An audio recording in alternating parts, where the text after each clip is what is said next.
What's up, everybody? Welcome back to the Fighter's Block. We're actually here with a really special episode today because usually there's a podcast where we talk about like MMA and boxing, and it's me and my co-host Jesse Rivas. Today, Jesse's not with us, but I am joined by two of my jiu-jitsu teammates, and we're going to talk about the ADCC championships that are coming up. I'm joined by Phil Zierke. Say hello, Phil. Hey, what's up, guys? That's Phil, and then I'm also joined by Todd Locor 11. How you doing, Todd? I'm doing well. How about you? I'm doing pretty good. Thank you for asking. And you guys, Phil's a black belt, Todd's a brown belt. You both really, really high level. Both are big fans of jiu-jitsu. And today we're just going to talk through some of the weight classes about they call it the Olympics of grappling. They're not allowed to market themselves like that anymore. But this is the biggest no. You can cough on the mic. It's okay. We're not getting paid to do this. People tell me I act unprofessional. I remind them I'm not getting paid to do this. I am unprofessional. I am not a professional.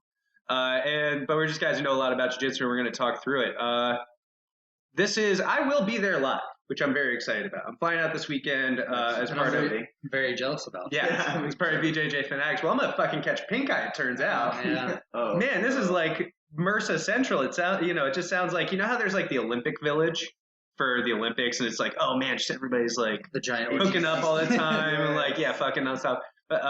Like ADCC is like that, but pink eye. Just like everybody's rolling their faces on each other. Stay away from Keenan. I blame body lock passing. People are getting too close to each other. It used to all be standing passes. That's to keep the funk off. Get that over-under pass. You don't know what yeah, suddenly everybody's all up in there. Yeah. It's going to be really interesting, ADCC. I feel like 2017, we're still feeling the results for that. There's a lot of the grapplers from 2017 still relevant today. And still really hungry, right? Yes. Yeah. Coming in as strong favorites to 2019. So, man, let's talk about some of these weight classes. And if you're somebody who's listening to this, something I'm probably going to do is I'm going to go through and if you check the description of the episode, you'll be able to see a time code for like where we start talking about different weight classes. So if you just are like, oh, I just want to go listen and talk about like Gordon or something in 99, then go to 99 and just listen to that. But we're going to go through everything. Guys, let's talk about 66 kilo.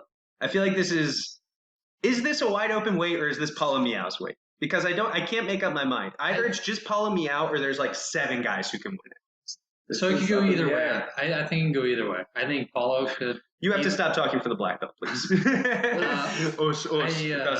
I think it can go either way. I think Paulo can really run through everyone, or I think like Jamil Hill. Last time he was bronze here, I think. Yeah, right? He lost to Cabrinha, which isn't. I mean, everyone loses to Cabrinha. Right? Cabrinha is the ADCC guy. He's kind of like Gavao in the sense that he's perfected the rules. His style really matches up well. Like his wrestling has gotten so good the last couple of years that it was no shocker that he ran through everybody. Definitely. Whereas Paulo, I don't know how good his wrestling is, right? Like, but is he willing to pull like he normally does and go for the sweep and go for points? I think he could probably do that to everybody in the division. That's what he did against Cabrinha. Yeah, quick. Yeah, he pulled. You just take the negative and he has success. That's your gamble, right? Yeah, like right. If you are so confident in your guard to do that he could win matches that way. But like people like Johnny Grippo, Jamil Hill. I'm curious to see how Kennedy does too. Just who are the title contenders? Let's put it. Let's start with that. I know you're pulling for one guy in particular. I gotta go for Mateus. You gotta go for Mateus, right? He's my boy. He's your boy. Yeah, and we'll say that at the beginning. These are biased picks. Yeah, if you're making fucking financial decisions based off our picks. Mateus spend 2 weeks in my house. We spend every waking moment. He's a cool guy, right? Yeah. And, every waking moment. Every way. They're like in SNL, like where it's like the toilets are side by side, the couple's toilet. Yeah, it was like that. See the size of your place. He's a very hard worker, and I'm always pulling for him. So I definitely see he's having an amazing year. Yeah, this is a highlight year for him. If not with a gold medal, I definitely see him on the podium. And Mateus, if you're listening, you are definitely the champ. So he's the guy that nobody's talking about in this whole weight class. That's true. Right? Like, yeah. For as hot a years he's having, tapping Marcio Andre in the final. He just got his black belt. Just first year black belt, killing everybody, pan champ, world champ. He's still not getting any ADCC rub. Yeah, well, the thing is, he got his black belt, and he wasn't even. He wasn't a black belt last ADCC. He wasn't able to compete as a black belt in IBJJF because he didn't meet the brown belt requirements. Oh, really? Okay. So his first competition was pans. That's wild. I didn't know that. Yeah, and he won. So now he's pan he had a really good and world championship. Yeah, and world champion IBJJF. So we'll see how he does at ADCC. He's cutting a lot of weight, and how big of a guy is he walking around? I think. He's about my weight, so walking Really? around 165, 170. Okay. So going to 160, Yeah, that's a big 66 cut. kilos is a big That's a big jump. cut. Yeah, 66 kilos is around. It's in the high 140s. I was gonna It's say like 145. 145. He's a shorter guy and stockier, and he can cut it. But I Would talked you to call him on- stocky? I think he's kind of, He's lean, but Yeah. we're He's about strong the as same fuck. weight, Yeah. so I'm skinnier, so I'm a little lanky. The guy. He did have a great match with Jamil. He did. Jamil's a guy that I don't know how well Jamil is going to do here.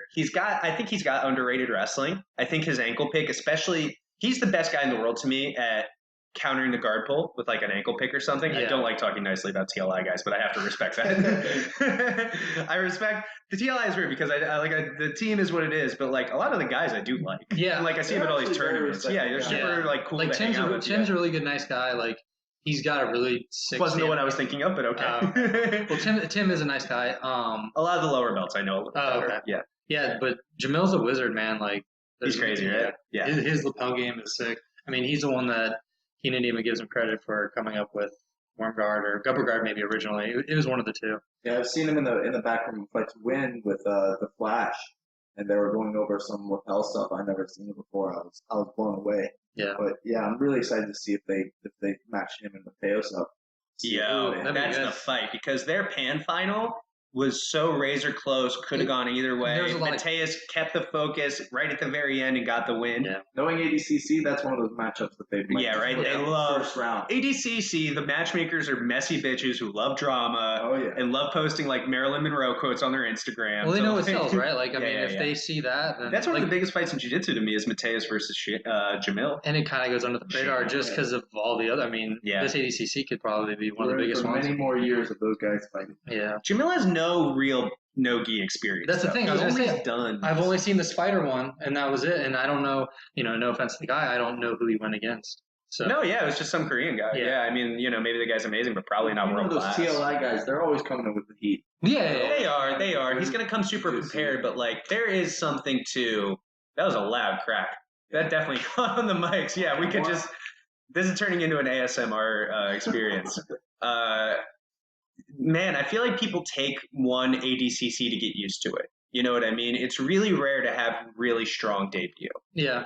Everybody usually, even Boucher or somebody like that, their first time out, they had, because you never see the rules before. The rules change as the tournament goes on. You really only ever have to deal with this one tournament.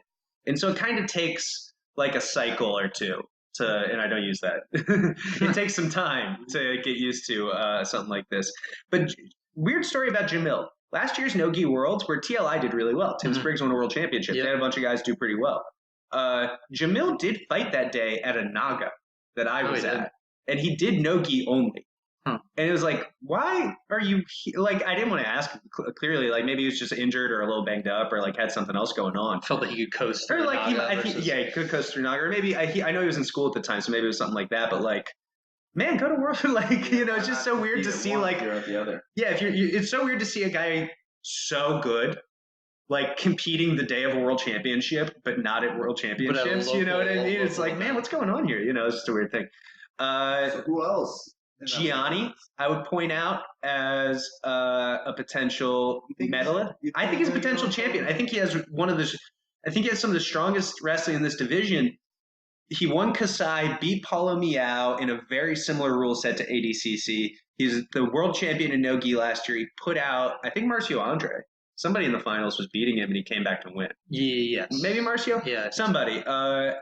And, he had a good ADCC before in 2015, but he had a horrible no-gi pants. He lost to a really unnamed black belt. I think of a debuting black belt, literally. Okay. You got to give the guy credit. He has a lot of good no-gi accomplishments, and just because one tournament. I agree. But he also got taken down. He lost 2-0. That's not what you want to see before a glorified wrestling tournament in a lot of ways. Yes, this is ADCC. Because he just did Kasai against Edwin Najmi, right? He lost that one? Was that Did him? he lose to Edwin? No, he didn't fight Edwin. Somebody else fought Edwin. No, he didn't fight Edwin. Because I know Who Edwin, was that? he beat what, DJ Jackson? Jamie, pull that up. I'm Jamie. I'm not going to pull that up. I'm not but, sure. Anyways, yeah. He's Gianni's just so done really good at he's tough, Kasai. but man, that's the thing. You have to put together at ADCC at least 3 elite wins. right? Yeah, and maybe first round you see a trials winner, but like, from the quarterfinals on. The quarterfinals, we could see Jamil versus Mateus, which is a world championship rematch. Absolutely. Well, all these matches almost could be, finals at any, finals at any other tournament. Yeah, it's a really exciting division. And we could spend the whole podcast talking about it. Really. We can take all the time we want. We're not fucking get paid for this. And I think some other guys, I think, too. We're our own bosses. Augusto Mendez, I think, has a really good style for it, but he's done really well before. He's a medal here before. I don't know how old is he. Bronze, yeah. Like, I don't know 36. if age is catching up to him.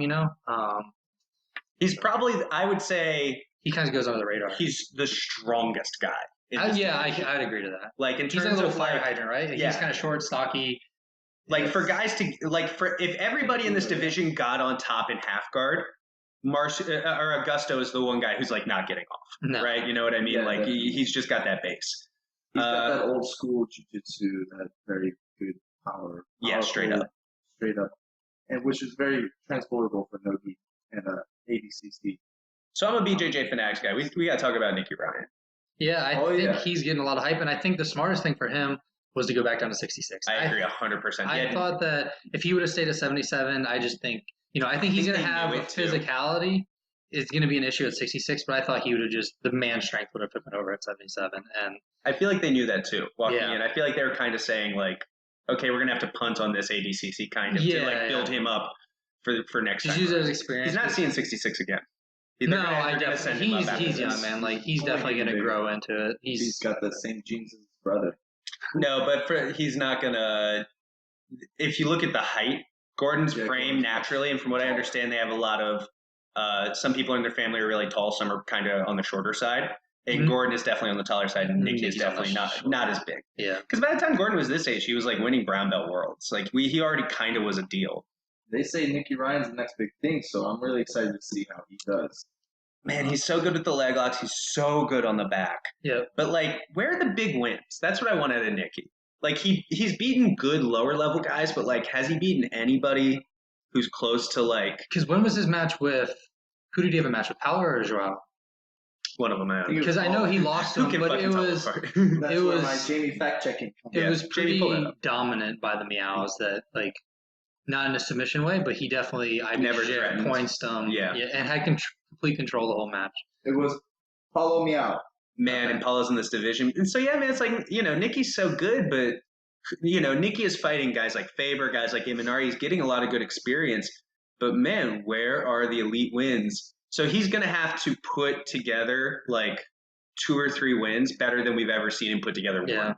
And he can do that. He has the skill to do that. But at 18, man, that's a lot. You ask where his big wins are. He's got a lot to prove in this division. He's got a division full of big killer names. So we could see what he's got up his sleeve this time around. I think the one thing that Nicky's better than probably anybody else in this division is using his systematic approach to attack lower and to attack upper, right? Like, so most guys, most leg lockers nowadays, they get so caught on the trend of just being stuck on the legs, right? Like they'll die for legs the entire time versus Nicky's pretty good at using the legs to set up attacks to the upper body. It's not just a tunnel vision attack. Good. And professional of you to keep talking through that selfie that Todd was taking. So there's one guy left in this division that we definitely need to talk about, and that's Cobrinha Jr., right? Kennedy, we haven't talked about him yet. His dad is an ADCC legend. His dad drops out of the spot for his son. Which, by the way, that's because they were going to make him face off like first or second round. Yeah, and teammates... Can they fucking not like do that for like this one like ADCC? I remember. You know what you're going to do. I understand why they would rather have one over the other, right? Like because I listened to the podcast with Mo talk about the kind of head motherfucker at ADCC. Yeah, wow. Yeah. He's directing the one here in Los Angeles, right? And they said if Cobrinha Sr. was in, then Junior can't be involved because like it's too much of a. You were saying, right? Like they always meet. Well, they were hitting round. The finals, and I think the plan was if they could hit in the finals, and then Cobrinha will forfeit to his son. Which honestly, not for nothing, like I'm okay with that. That's actually a pretty good strategy to get up to this podium. I get it. About it. But I think they are trying to be unlike the IBJJF where they have closeouts. Yeah. And I understand, right? Like with the Olympics, you don't want to have a closeout. No. Yeah. They had one at the World Championships, not a closeout, but there was a guy injured. There's 2 guys in the finals. and both of them had to forfeit in the final. Or no, not the same weight class. There was 2 weight classes decided by forfeit this year at Wrestling Worlds. I don't know if I've ever seen like one. It just doesn't happen. There's none that come to mind. It's really, really bizarre. In sport jiu-jitsu, we should see less of that. So it's a good thing, I guess. Yeah. And also, the father-son thing makes it a little different to me. Also, having those 2 guys training in the same space at the same time, you kind of want to, if you got somebody to prepare for ADCC, you want to focus 100% of your attention on that. That's also true. So you got your You dad. can't spread yourself thin, right? Yeah, Like, you got your these dad guys- coaching you and in your corner the whole time. Not for nothing, Kennedy is a 2018 World No-Gi champion.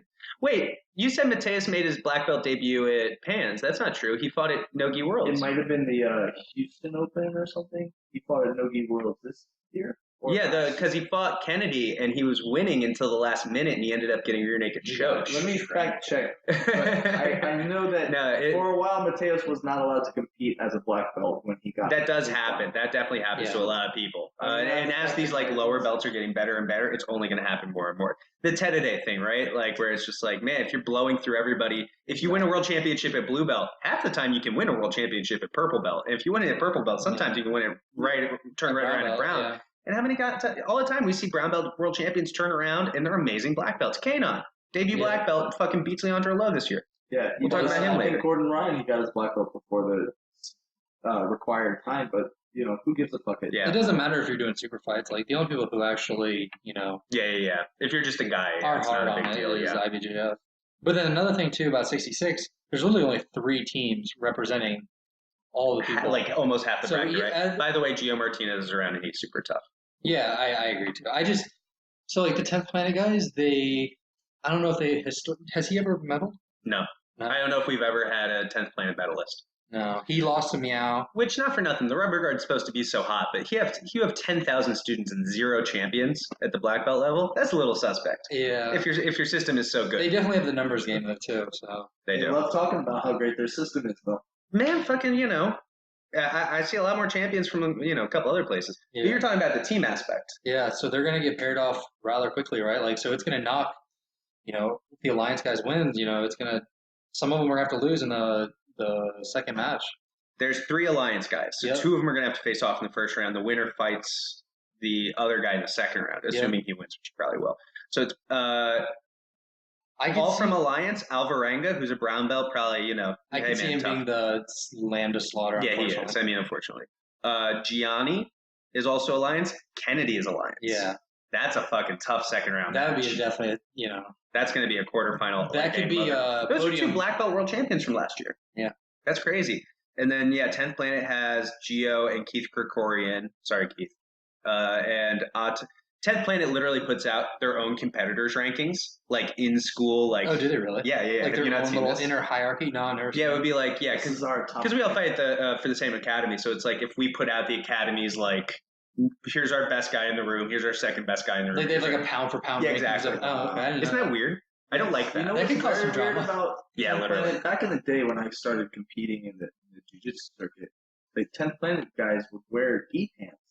And, back in the day, you would fight in the gi division before the no-gi division. So you'd see these guys in the gi pants with the no-gi with the 10th Planet patches. Mm-hmm. And they don't fight in the gi division. And then, oh no, it was the no-gi division first, and then you do the gi division after. So you lose to them in the no-gi, and they have the gi pants on, you want to fight them in the gi, and then they leave, and they go home.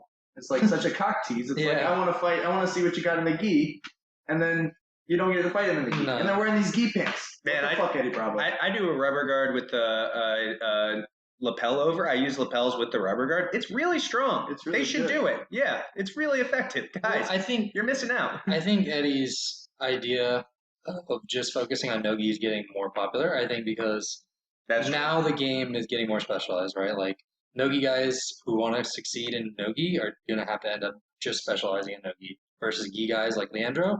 They're going to crush in gi, but they're having that hard time transferring over to no-gi now just because the game is getting so it evolves. So I think also ADCC is that big medal you want. Yeah, absolutely. And I think it's the big paycheck you want. Yeah, and no-gi is more transferable to MMA, which gets the big paychecks in combat sports these days. So.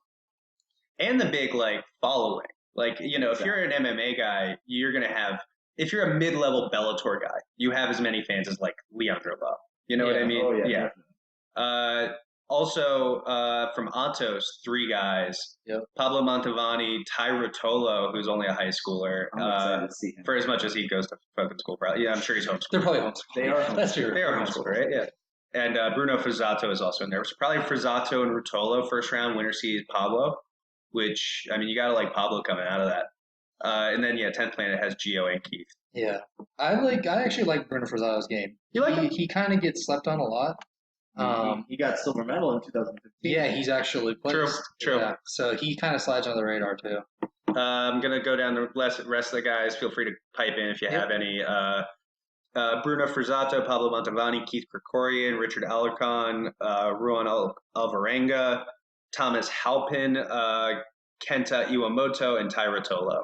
That is your 66 kilogram division. Picks, what are we feeling? Who are we feeling in this? As of Todd, I feel like you're an easy one.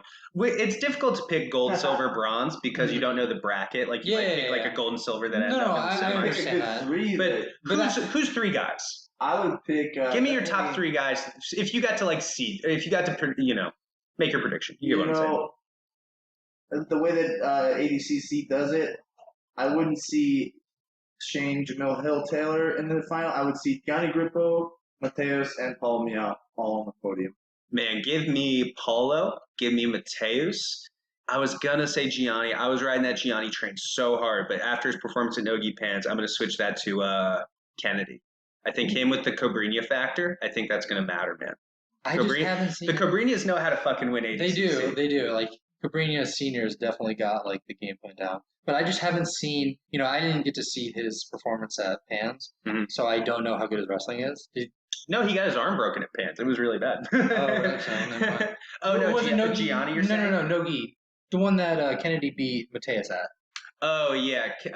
Mateus was doing really well, swept him. No, I'm saying Kennedy. How was his wrestling good at that appearance? It was just all guard pulling. Oh, was it? Yeah. Yeah, see, I don't know how good. This is basically a wrestling tournament where submissions are allowed. So I am always going to favor the guys who have strong wrestling ability. I dig it. All right, so. And Todd, you went with Mateus as your probably your top guy, right? Yeah, I would say Mateus. You better. I'm sending in this clip. Mateus, Paulo, and Gianni Grippo. There you go. And at the end of the day, and this is true for any of our picks, who fucking knows? Yeah. I mean, fucking Paulo could do his first round. Yeah. I mean, it happens all the time. How many people picked Leandro Lo last time? And Craig Jones just, everybody. That's why Jones is a superstar now. Yeah. All right. One match changed his life. By the way, fuck Craig Jones. Fuck Craig Jones. Close personal friend for Craig Jones. Let's talk 77 kilograms. I only see this as a 2-horse race. Everybody's telling me I need to make this a 3-horse race. But I feel like this is one of the most top heavyweights. They've been calling this the group of death. I don't see it. I don't see that. I think it's a very good weight. I think it's a finals match, and then it's the competition, right? It's everyone fighting for third place. I agree. So we have returning champion JT Torres of Vatos coming back to defend his crown. Total beast, total dog. Lucas Lepre, 7-time world champion, 2-time ADCC silver. Another absolute beast. Hanato Canuto is around. Lachlan Giles is really good. Najmi, Wagner Hosha. Gary Tonin is a super dark horse in this division. And I feel like after that, you really start to drop off, right? Yeah. Dante Leon's around. DJ Jackson's around. John Satava, maybe. Edwin Najmi, super, super tough out of Gracie Baja. But I really feel like this is a top heavyweight. I feel like you look at Lucas Lepre, you look at JT Torres, it's like, man, do I really expect a guy like, do I expect a guy like Wagner Hosha to take out Lucas Lepre? Not really. No, I think really. like I was saying, right? I think it's a 1 and 2. 1, so my prediction is I got JT repeating. I agree. Then Lucas obviously taking second place. And then third, I don't know. Wagner looked good all year round until he got hit with JT. And JT just showed, what was it, Fight to Win? That the level. Yeah, it's not going to There's still a level between the two because JT kind of buzzsawed through him. Yeah, they just fought a Fight to Win, and it did not go well for Wagner at all. JT really just kind of controlled every position, really controlled the fight. Man, you got to feel a little bit for a guy like Lucas Lepre. He's so Every year, he's so close. And the only thing he's missing is that ADCC title. He got flying arm locked by Davi Ramos. Unbelievable. Maybe the best ADCC submission ever, right?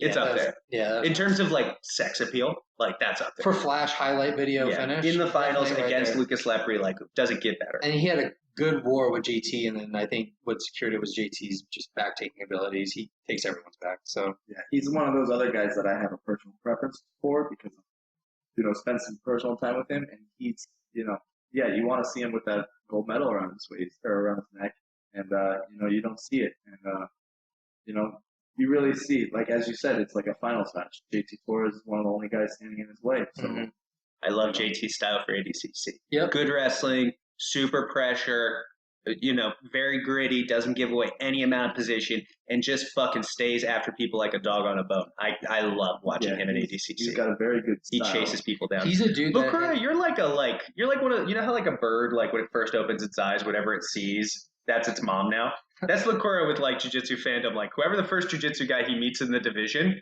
that's who's going to win the division. I once picked up Lucas Lepri for a seminar. And so, like, that's your guy forever, right? Yeah. Nothing he's done on the mat. Just like, you guys went to a Starbucks together once. He shook my hand once. But man, straight up, I think if Lucas wins, I think this is it. I think he could retire. He could retire and just be happy, right? He's 30, he's won 34. He's almost master too. He's got a lot of academies. He doesn't have much he's to doing worry just about fine. In the he's got a website. Business, but his athletic accomplishments, whatever he wants to do, He's won every title there is after ADCC. Yeah, just needs ADCC. Hanato Canuto. He's my probably most favorite grappler to watch right now. Yeah, he's so fucking exciting to watch. Very exciting to watch. If everybody fought like Hanato, this sport would be mainstream. Yeah, mainstream. He's just See, I say that, but I actually don't believe that because if you watch professional Muay Thai, it's like, oh my god, these two dudes just walk at each other like a buzzsaw. Like it's the most exciting sport, but nobody watches it. Nobody watches professional Muay Thai or professional kickboxing. You think jiu-jitsu is really awesome to watch, but then it's You got to realize it's just like wrestling, right? The people who watch wrestling are families of wrestlers or people that do wrestling, right? Exactly. So I think it's one of those niche kind of sports. But Canuto, he's jumping over people's guards, doing backflips, somersaults.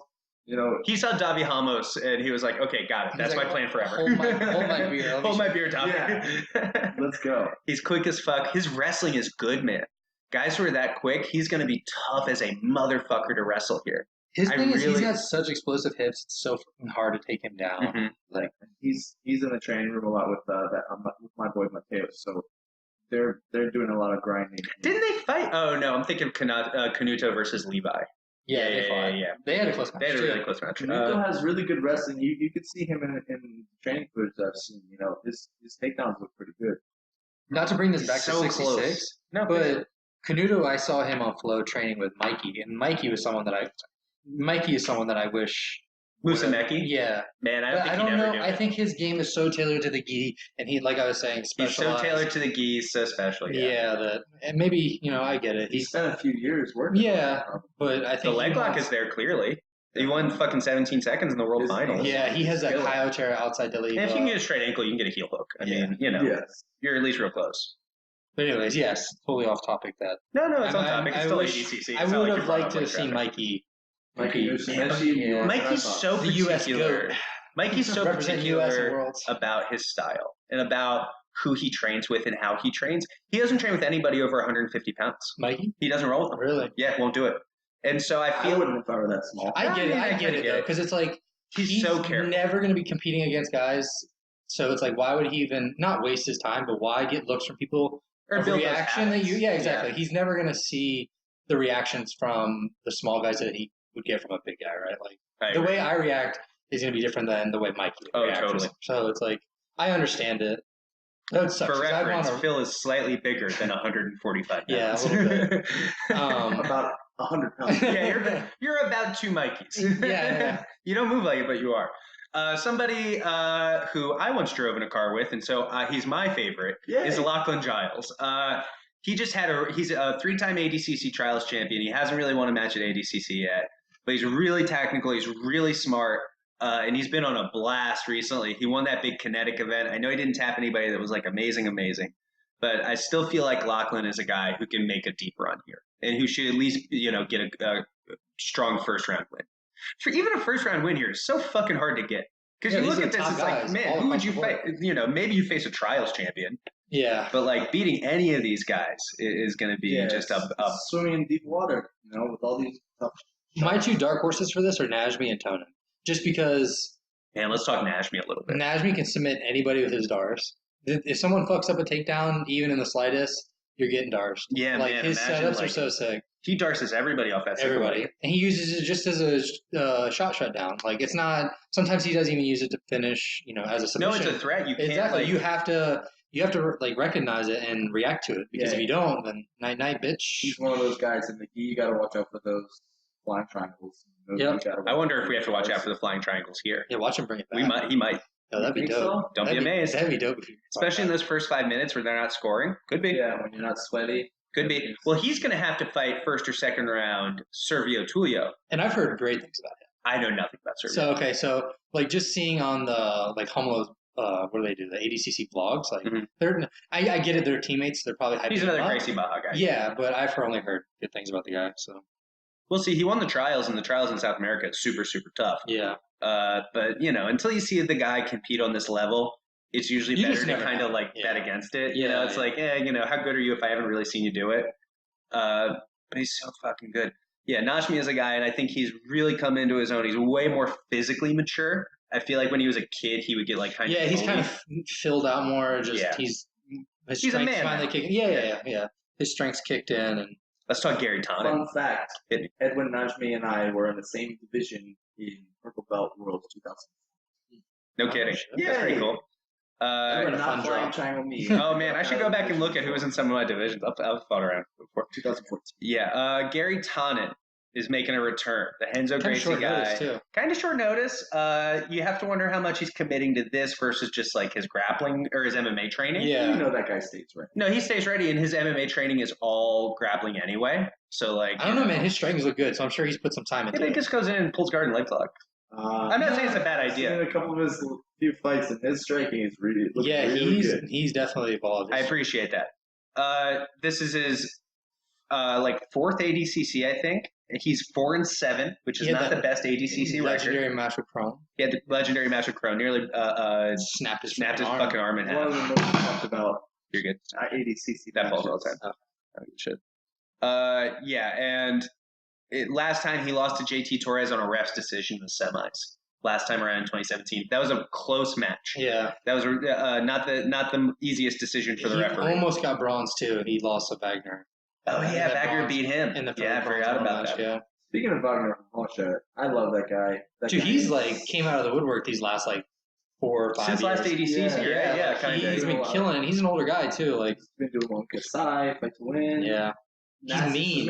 He's like mean with his shit. He'll cover your face and cover the face, hook, right across the eyes if he needs to. That standing wrist lock he hit on that kid at Marcin Held, the Bellator UFC guy, where he just like turned the wrist down. You never want to like lace fingers with that guy, which is really dangerous in this kind of rule set. I feel like Wagner is really well set up here. Man, him and Canuto would be a great match. They've went against each other twice at Casado. Oh, have they? Canuto has won both, and both have been very controversial. There you go. Yes. Okay. Oh, I remember the one. Have they faced? Okay. Yeah. Well, Canuto's got him twice, so he's going to have to get that. Yeah. So, those. Well, the best revenge is get the win back at ADCC. So. That'd be a good. Well put. Yeah. It'd be nice to see them at ADCC. Okay, we got Lepre, Torres, Canuto, Najmi, Wagner, Lachlan, Gary Tonin, DJ Jackson, best wrestling in the division, maybe, but he's so boring. Yeah. And the referees, honestly, not for nothing, maybe this is like not kosher to say, the referees are not going to want to give the decision to a really boring wrestler. Like, they want excitement. They want excitement. Like if it's even, I feel like they'll go with a guy who knows we'll risk it later on. For exactly. Matches, right? Like they know what DJ is going to do. And I have no inside information. This is just speculation. No, I definitely agree. Dante Leon, explosive. He's strong as fuck too. I was watching some of his like powerlifting videos. He's a strong motherfucker. Yeah, that guy's really good. He's always competing. He'll medal once in a while, but I don't think he has the ceiling to do it. You know what I mean? Yeah, like he's consistent. He's right there in like the tier 2, tier 3. Exactly. Guy. He's just a tier 2 guy right now. But somebody's gonna break out. Who's it gonna be? After seeing Craig do so well, and like I never heard of Craig Jones. There's gonna be somebody. We're gonna be fucking sitting here like, Matthias Gamrat of ATT, the European Trial Champ. Oh my God, he's so good. Also in this division, somebody we can pronounce would be a little nicer. Also here is Ross Nichols of Hodger Gracie, John Satava, who won the American Trials Championship. He can be hot or cold. He's got a really good butterfly guard. Oliver Taza, who actually might be out because of the pink eye. I heard stuff. the pink eye. He's in the middle of that. Chelsea Vinicius, Mateus Gamra, and Servio Tullio are also in this division. For team matchups, Satava and Lepre are going to have to face off, so Satava is not going to make a run here most likely. Gary Tonin and Oliver Taza are going to have to face off. I think Tonin will take that. That's Gary. And then Edwin Najmi and Servio Tullio, which, man, I don't know Tullio. Let's see it. Yeah, I don't know. I don't know. Najmi on paper is the better, he has more accolades. Najmi has not fought ADCC, right? No, this is his debut? Yeah. There's a lot of first-timers this year. I think Hanato Kanuto's a first-time. Hanato's a first-timer. Who's coming back in this division? So people with ADCC experience, because people who have experience do way, way better. Lucas JT, Laughlin, Wagner. Tonin.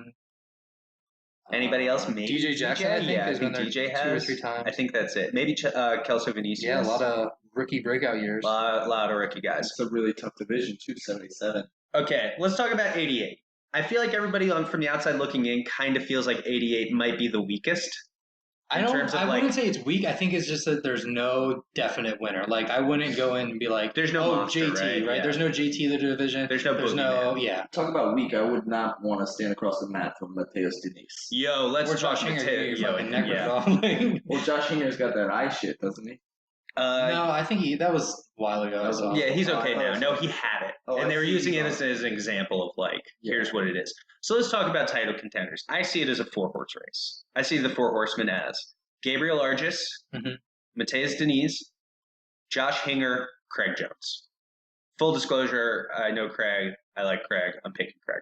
Well, biases aside. Which is also not like a crazy call. Yeah. Thankfully we're not friends with any horrible low. Hopefully we only hang out with the highest level. Yeah, I'm not here like, man, guys, John Blank, Ben Dyson, these guys got it.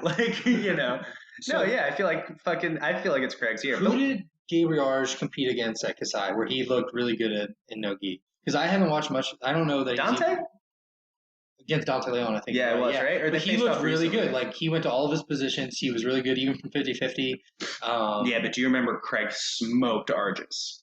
When was that? They faced off in, like, one of those Polaris cards or something. Oh, and choked him. He took his back and had the choke set up in, like, a half second. Yeah. Oh, I mean, like, it was a fight for sure, but Craig passed straight to the back and took him out. Yeah. And so I didn't know that. I didn't know they faced off already. So, my favorites are obviously Craig Jones, Josh Hinger, and then let's talk about the title contenders in order. Let's start with Craig. He was the breakout. We've mentioned him a ton of times already because he's kind of becoming synonymous with ADCC 2017. Yeah. Maybe the best leg locker in the game, most technical leg locker in the game. If you take Gordon out, he definitely is. Yeah. Wrestling's a huge liability, but his back attacks are also super elite. He chokes a ton of guys from the back. His passing is really getting elite. Wrestling is a huge liability. He's huge for the weight. He's still way over. He is a big boy. So the funny thing about him, though, he's still like for 88 kilos. He's still like 95. Yeah. Hopefully he's a little less right now. Yesterday he was 90. I saw that too on his story.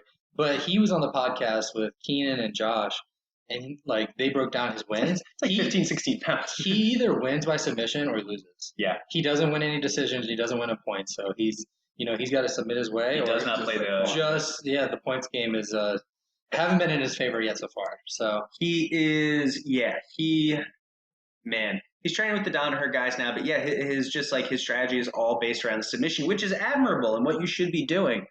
But I just feel like without that wrestling, you can't manage the match. Yeah, because he had a really boring match with Mateus Lutz, right? Lutz from Marcelo Garcia. Yeah, it was rather boring. And he had a horrible match with Paul Harris too. Yeah. Because, it's probably hard to move Paul Harris from bottom. So, like, imagine it's like you can give him like a parking ticket. Like trying to move one of those caterpillars. So I don't blame Craig as much for not, quote, not opening up. But, it was a boring match. So he kind of got stuck on bottom there.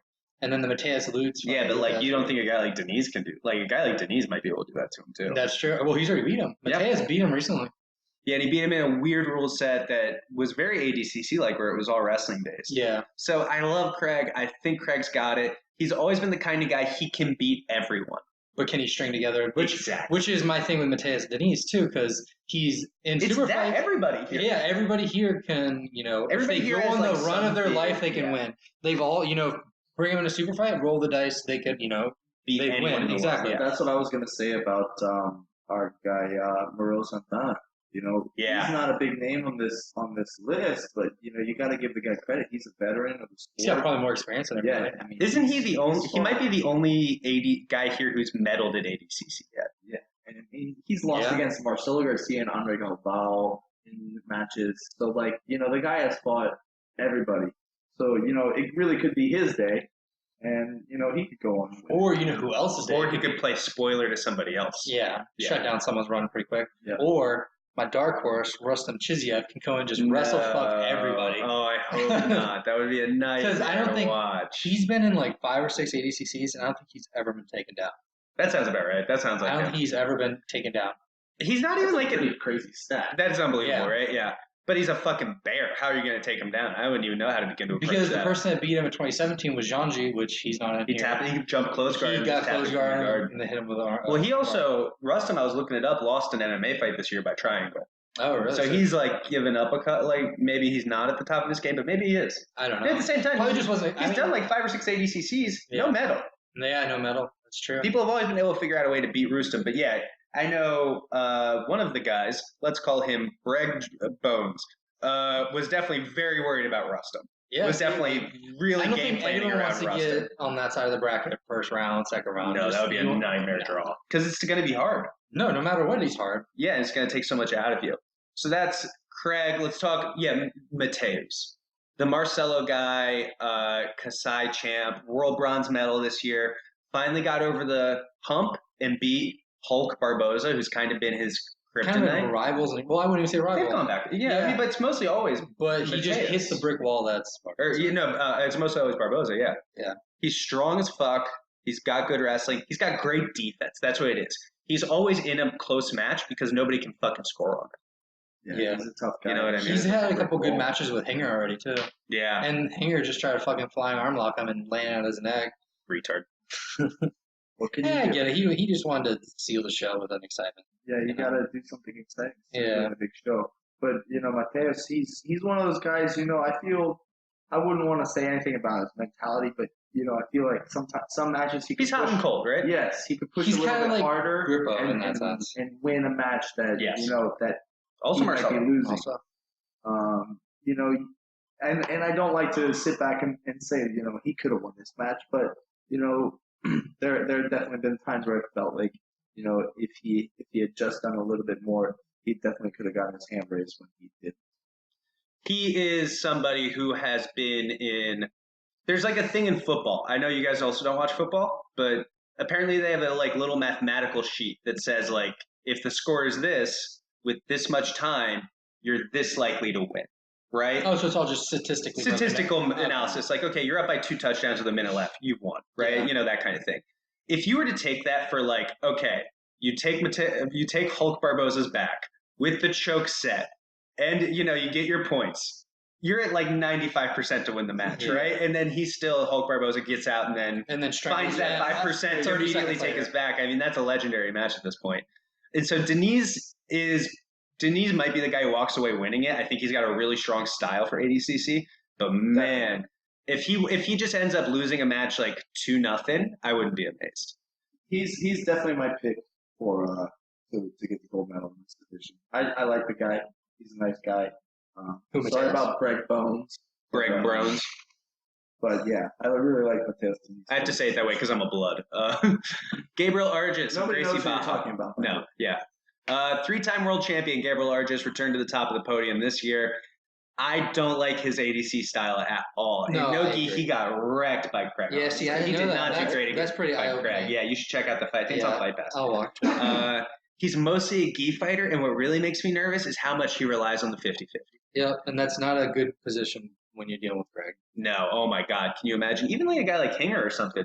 I just think he's so small for the division. You get a little complacent, your heel pops out. Yeah, and then suddenly you're picking your leg up. Yeah. But, Gabriel Arges is so much smaller than a guy like Mateus Diniz. Yeah. Which is weird because Arges actually beat Diniz this year. I think in the gi. Did he? Yeah. And but he's way smaller than a guy like Hanger. Who is he going to take down in this division? I don't know. We haven't seen it, and so I feel like Gabriel Arges could do really well and may end up being the guy. The kind of not sleeps on, but the guy that kind of does. The guy that establishes himself. Yeah, he could have a really establishing run here as that guy. But I feel like he's one of those guys who just needs a round of ADCC to get used to it. Yeah, you know what I mean? That. Yeah, I think he's prime one of those. Josh Hanger might be this guy. I think so too. I think that his wrestling is probably the best, other than Rustum, and his best useful wrestling. Best useful wrestling. And then he's actually active, and he's like, that's my thing with Rustum is like he'll get you in half guard and not do anything. Game over. Like that's the only thing I wish with ADCC is they had more stalling calls, or just to be more aggressive with it. Not that it has to be like wrestling, because I know it takes time to submit somebody, but just show some activity. You can't just... No, but we know what fighting looks like. No, absolutely. And like he can't just be on his hands and knees and that be considered activity, right? Like I get that. Referees are too slow, and it's easy to shit on a referee, right? Yeah. But they're so slow to be like, okay, he's playing the game. I have to be fair to him right now. It's like, no, you fucking know he's stalling 2 seconds into him doing especially this. On top and half guard. Like, how much time do you need to actually, to do anything, By the way, discretion of referee. It is something I hate that referees do in the IBJJF, and I think it should end. And obviously, this is like a total tangent. As a certified IBJJF referee, let me hear your complaint. I hate when IBJJF referees, when there's no activity on the feet, and they'll bring the guys to the center and penalize both guys because it doesn't change the match. No, there's no need for aggression from either the competitor. It's why freestyle wrestling or Greco-Roman wrestling is better. Usually freestyle is way better about this because the way they have it, there's always a tiebreaker going on. And so someone is always winning and someone is always losing. Yeah, so it's someone never obligated to attack. Exactly. If no one, they could just... What happened to Levi? Remember, they got 3 disadvantages, and neither one feels obligated. Like, there's penalties. To call them disadvantages is very... Penalties, I'm sorry. Disadvantages. I'm going to start using that. I'm stealing that. There's no Brazilians in here. Yeah, you got 3 penalties, and, He just kept doing it because the other guy also has 3 penalties. Exactly. So it's like, let's let this guy take the L, But... No, he rolled the dice and fucked up. And even if it's like, oh, well, we just hit one of you, it's like, well, man, but we don't hit the other guy. It's like, well, he was doing as much as me. It's like, but you were still doing nothing. Yeah, exactly. And if you know what you're stalling called, then you should have done something. Yeah. You know what I mean? And I hate that when referees do that because it's like, man, you just realized we're just going to see more of that. Yeah, it's just a fast path to DQing both. Josh Hanger, really good wrestling, really good guillotine, really good Darce. I really like his style. I really like his style too. And he's one of those guys that I look at him and I'm like, man, he didn't figure it out till he was in his 30s. Maybe there's still time for me. He's out there doing it for the Masters competitors. That being said, I think this is going to be his last year, maybe. Potentially, I think this is either going to be... If he doesn't get it this year, he's not going to get a better bracket. He's 38? Like, unless he's like Cyborg, where you're showing up at ADCC 40 years old. I don't know, man. Bomb it out of your fucking skull. Yeah, you just... PRT. Yeah. If he's not already If he's not on. Which, by the way, for whatever drug testing we want, or for whatever drug performance enhancing we want to talk about, no one here is going to fail their drug test. There's no drug testing to be had. So who gives a shit? Who gives a shit? I don't give a shit. Oh man, unchokeable next. But yeah, Josh is never going to see a bracket better than this at a tournament this prestigious. Yeah. Right. So if he can't get this one, it's rough sledding. And it sucks. And to bring it up, like you said, there's no standout huge winner. Because everybody who podiumed last year is gone. Yeah, crazy, right? A lot of them have gone up. And this was the group of death. His freaking pink guy, he's out. And he moved up. He was up. And then Janji got surgery on his wrist. So, big open division. Should be fun to watch. Some dark horses that we can just throw out here real quick. Gabriel Almeida of Checkmat. He has a win over Hulk Barboza. He's so tough. He was a really good color belt that hasn't quite broken through a black belt yet, but he's so tough. He fought Denise to a really, really razor-thin referee's decision at Nogi Worlds last year. First round. Really, really, that guy could break out. That's a rough first round. I know. But, he doesn't have any credentials. No, I understand. Oh, no, to get imitated. Yeah, that's a rough draw. But you kind of at the same time, it's like, man, if I was a black belt, if I just got my black belt, it's like, man, put me in there with one of these amazing guys. Because if I lose, okay, well, it's my first fucking match at black belt. Yeah. But man, think of all the risk versus reward. There's no risk, and it's only reward. Yeah. You can walk in. Yeah, exactly. If you walk in and beat this guy, you're a superstar. You're immediately on the map. You're the next Craig Jones. Yeah, exactly. Shit kicked out of you. We'll What do you Fuck it, yeah. expect? Nobody was paying attention anyway. It's, Yeah. oh, yeah, he's facing somebody. You're just the next Yeah. sacrificial lamb. Like, Yeah, nobody even is going to, Pedro Mourinho, Gracie Baja is a tough brown belt. He was a no-gi pan champ. Mike Perez is tough. Adam Wardzinski beat Leandro Lowe this year. He doesn't have a lot of no-gi experience, but I think he could be a guy. Yeah, his butterfly guard. I like his butterfly It's guard really a good, lot right? in gi, but I don't. I haven't. There's not much footage on him on no gi, He hasn't done a lot. so I haven't. I don't see how it transfers over into no gi as well, because like he doesn't really attack leg locks as much, right? He's not very. No. So like his butterfly guard, unless he starts He using. has a toe hold that'll pop out once in a while. Yeah, but I don't think anyone's gonna tap to. Maybe these bigger guys will tap to toe holds, but like you don't see that ever. Not in as like much, right? Yeah. meows will watch their foot go in a circle before. But that's different, right? So that's on the other end of the That's spectrum what I'm saying, where it's is, like a little crazy. A lot of the big guys, Luis Panza has a freaking killer toe hold. Yeah, he does. I love Luis Panza's game. I'll just run through the rest of the list. Alec Balding. Stop me any of these you want to talk about. Alec Balding, John Blanc, Rustam. We mentioned a little bit. Your dark horse. I feel like I missed somebody else now. Valdir Arujo, BB Monster. I know they're supposed to say Baby Monster, but fucking spell it right, and I'll say it right. Mason Fowler, Ben Dyson, Keller, Locke Sodi, who is the Oceania Trials champion, and then Murillo's also here. Anything on Murillo?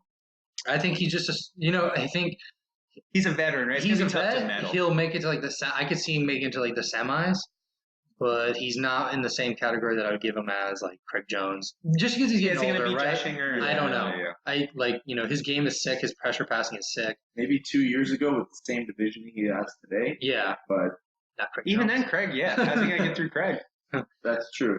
I mean, he must have been in 2017 when Craig beat when the brackets came out. Murillo had to be sitting there like, "Oh man, Leandro's second round. Oh man, Leandro's second round."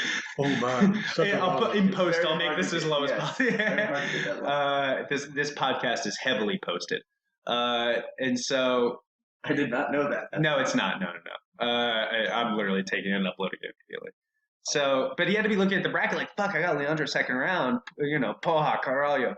And then Craig Jones comes in and beats him. And when that happens to you at a tournament where it's like, I'm definitely going to see this guy, and then that guy gets upset, it's like, is this the best thing or the worst thing? Yeah, I think it eases the pain a little bit when. Well, is it like, is this guy having how good is this new guy? You know what I mean? It's like, well, that guy's out of the way, but who the fuck got him out of the way? Yeah. Who's Craig Jones? Oh, man. Let's talk team conflicts. Alec Balding and Mateus Diniz are going to have to face off, which is rough for Alec, unfortunately. Yeah, I got Diniz winning that one. From Checkmat, you have Wardzinski and Gabriel Almeida. That's a super interesting matchup. I would give it to Almeida. And by the way, these are not guaranteed, obviously. These are probably going to be second-round matchups. And so people lose. Loves it. I love the drama. Well, I'm saying one of these guys might lose first round. Yes.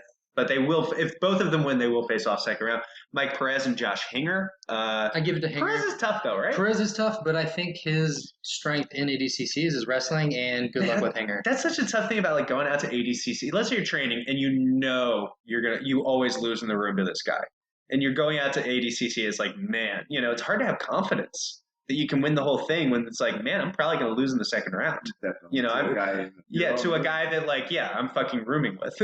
Yeah. And then that sucks. You gotta go see the guy the next day. Yeah. You're getting literally getting dinner together. Yeah. You have to go back in the room and shit. Like, yeah.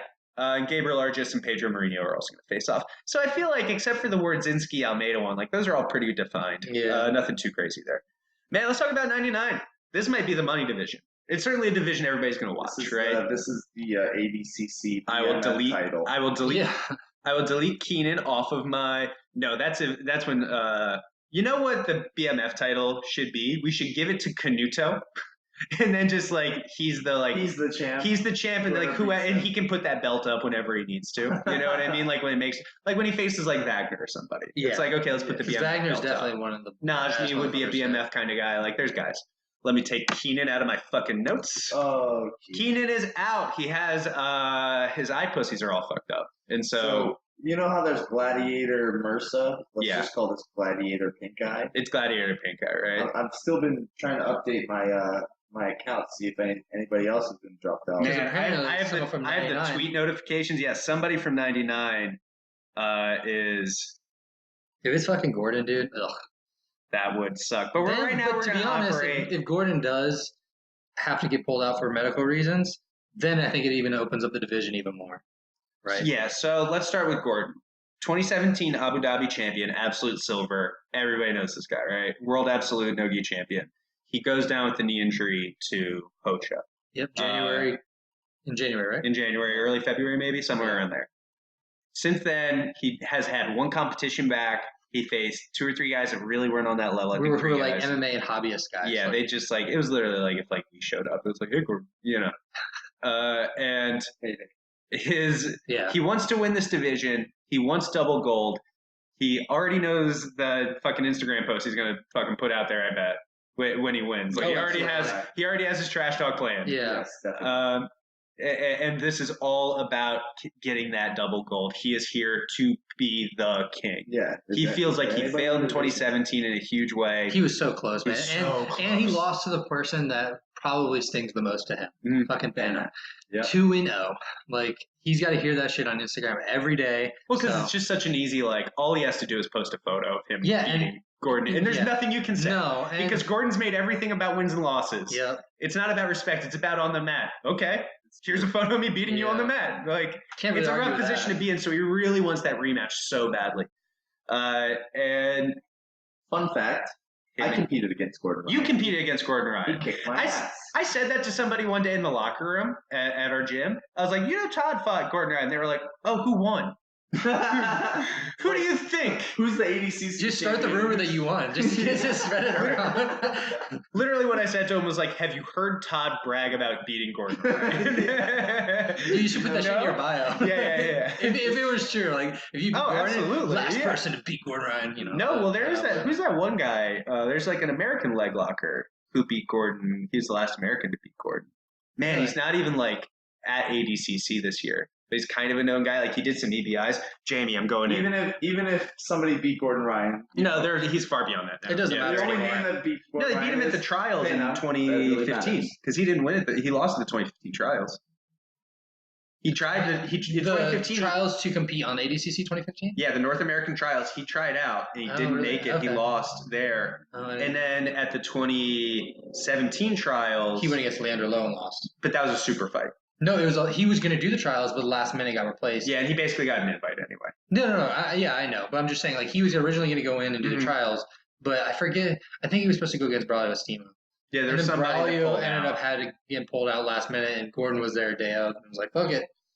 Which is Go awesome. against Leandro. Gordon will fight everybody. Yeah. You know, for as much as he's, you know, He's the person that shows up to everything, no matter. He shows all the up shit and he talk fights talks. people and he'll take on anybody. He's doing a ton of super fights. Yeah. We fought at some hole in the wall tournament or competition, PGL. Well, there's talk that he might come back and start doing those again, like Nagas and shit. Just to posterize people. Just to fucking like run. I still want a rematch. Yeah, man, I would love to compete against Gordon Ryan. You know what I mean? Like I don't like my chances. You're gonna get slaughtered. But I would like to do it. Yes. You know, that's part of jiu-jitsu. Like, man, let me fucking get out there and fucking roll with these guys. Yeah. Those movies still hold up so well. So who else? Who King Ryan, who's going to... And everybody knows his game. Ryan. He's got the passing now. His wrestling still kind of sucks. It's not great. Well, especially with the knee injury, I think he's been trying to get better at it. It's way better than it was, but it's still not there. The second he touches, he's going to sit down. Yeah. But who in the division is going to dethrone King Ryan? I think his biggest competition is Vinny. Man. Oh, Vinny man. Maybe it's Vinny pulling out. Vinny pulls out a lot of shit. He does. But he looks fucking shredded. Oh, yeah.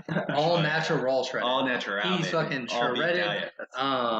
So I don't know if there's an injury, because if there was an injury, he probably wouldn't be that jacked. But True. Who knows? I don't know. I think after seeing Lucas at the Grand Prix, he gassed hard and fast. And he did. Let's talk about Lucas, then we'll talk about Vinny. Okay. Hulk Barboza of Atos, 2018 World Absolute Champion. He's won the World Absolute No-Gi. It's his ADCC debut.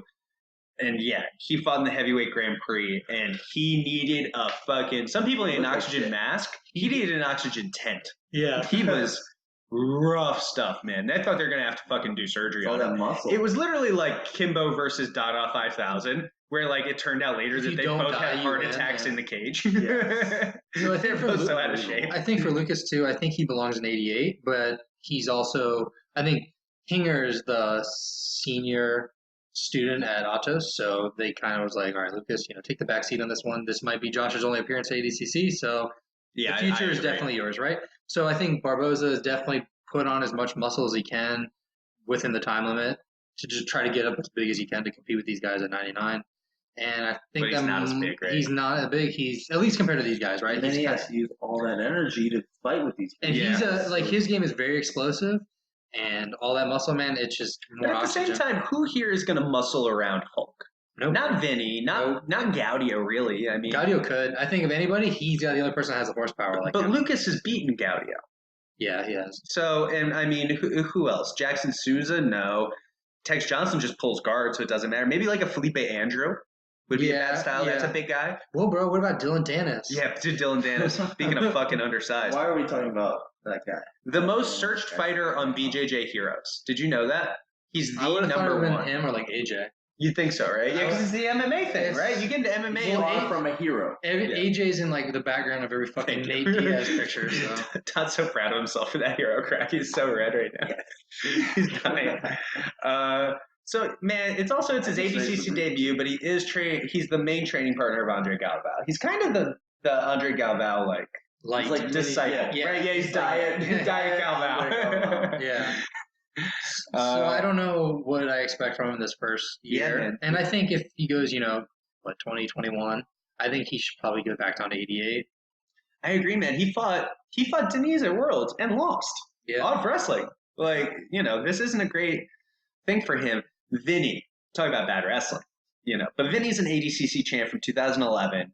His guard is unbelievable. His submissions are so good. His back takes are incredible. Almost impossible to submit. He'll let his fucking arm just snap and dislocate.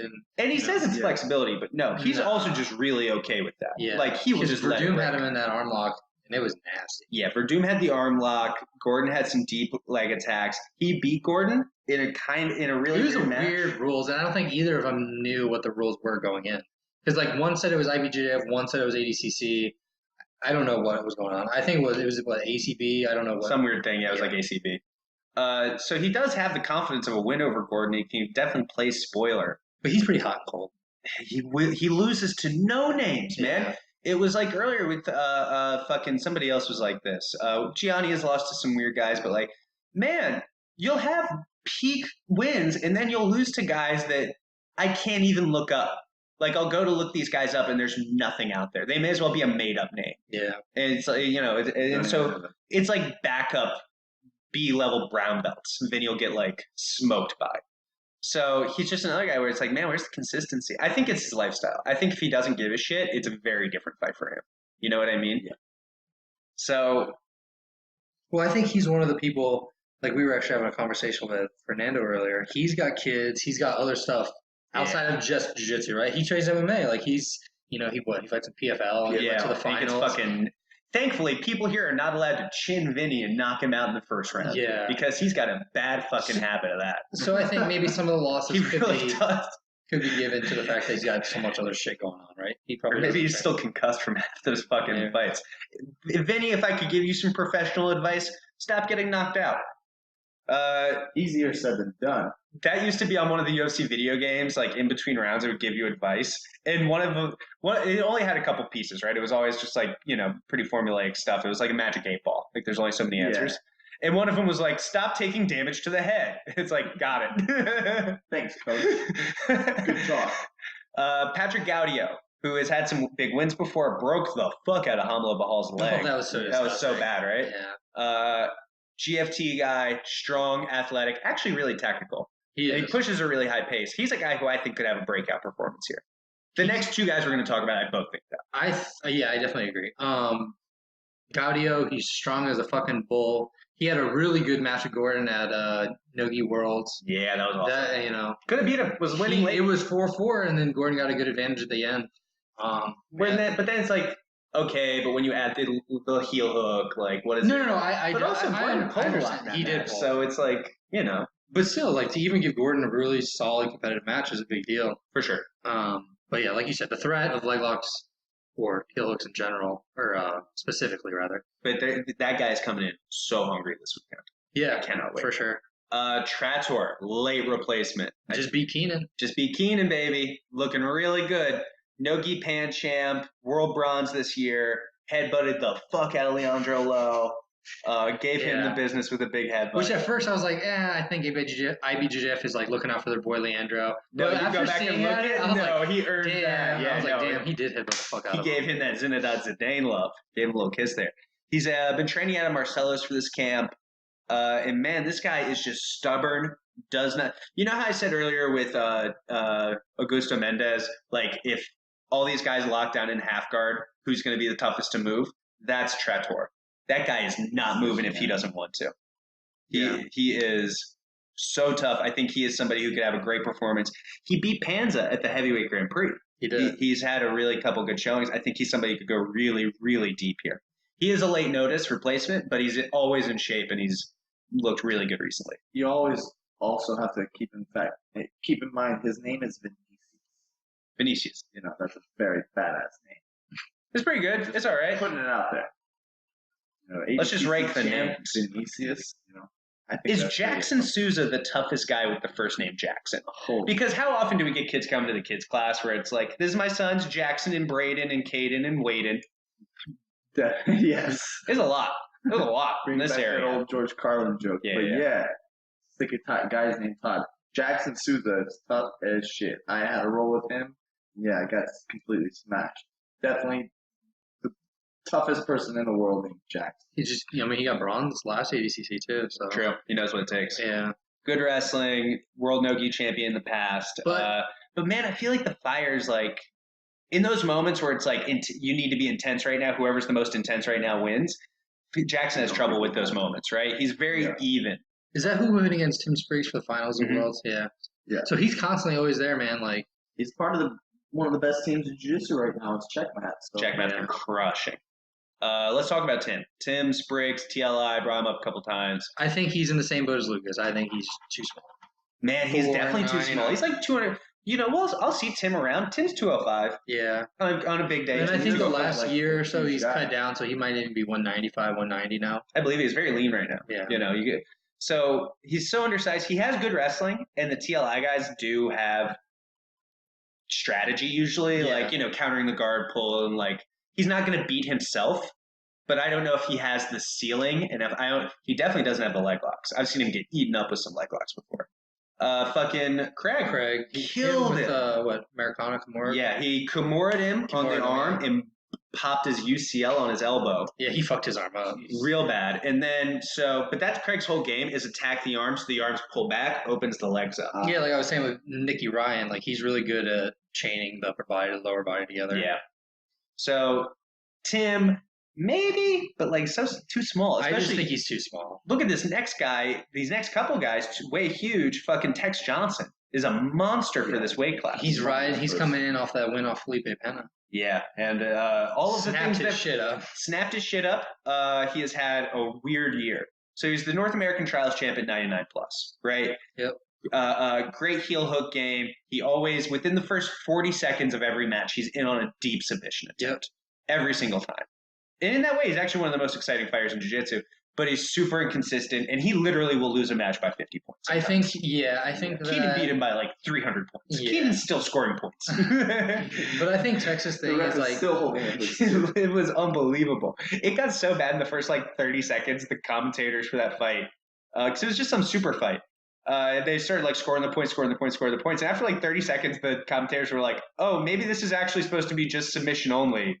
Because that's a lot of points to go up that fast. They were like, that's an insurmountable amount of points, and we're about 15 seconds in. So maybe it's just submission only. Whereas we were talking about Tim being a good strategist. I don't think Tex plays the rules. I think he just wants a submission no matter what. Yeah, whereas Tex was at straight up TLI here for at least part of his camp. So maybe they're working on the strategy part of his game. Right, like they're like, look. I think you should join TLI. I think it's a great fit for a couple of reasons. I think you could improve their leg lock game because absolutely outside the same of way that like Eddie Cummings did for Unity.